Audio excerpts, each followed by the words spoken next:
नमस्कार दोस्तों, मैं वंदना एस्ट्रो वंदना आपके अपने यूट्यूब चैनल पर। कैसे हैं आप लोग?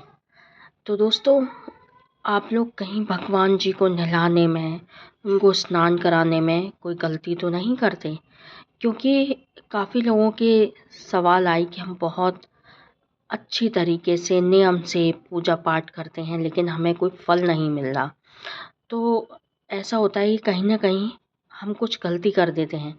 दोस्तों, अगर आप भगवान जी को नहलाने में, स्नान कराने में अगर आप इस नियम से नहलाते हैं तो कोई बात नहीं है, लेकिन अगर आप कुछ गलती कर देते हैं तो उसका हमें कई सारी चीज़ों में भुगतान भुगतना पड़ता है।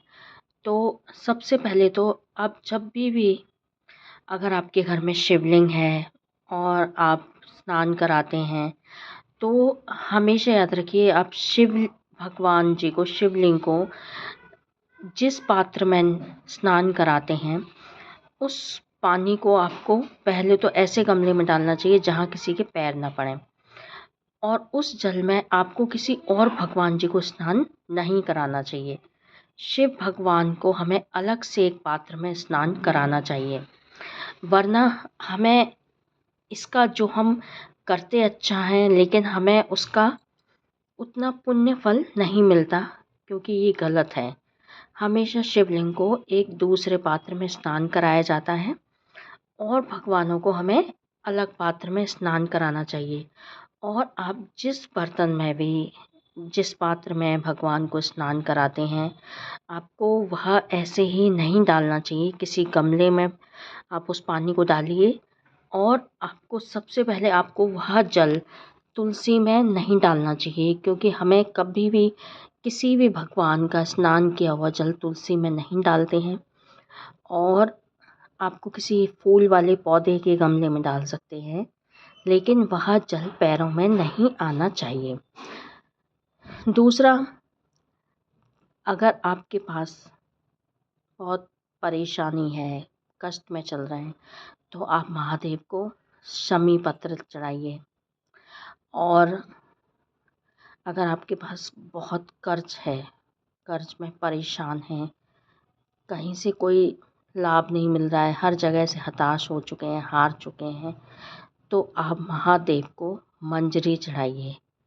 आप 1-2 सोमवार ही ऐसा करेंगे। जैसे कि आपको मंजरी चढ़ानी है तो आपको कंटिन्यू चढ़ानी है, डेली का मंजरी महादेव पर चढ़ानी है, अगर आपके घर में शिवलिंग है तो।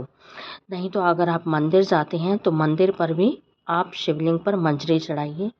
आपके देखिए, आपका 1-2 हफ्ता ही बीतेगा कि आपका सारा आप कर्ज मुक्त हो जाएंगे।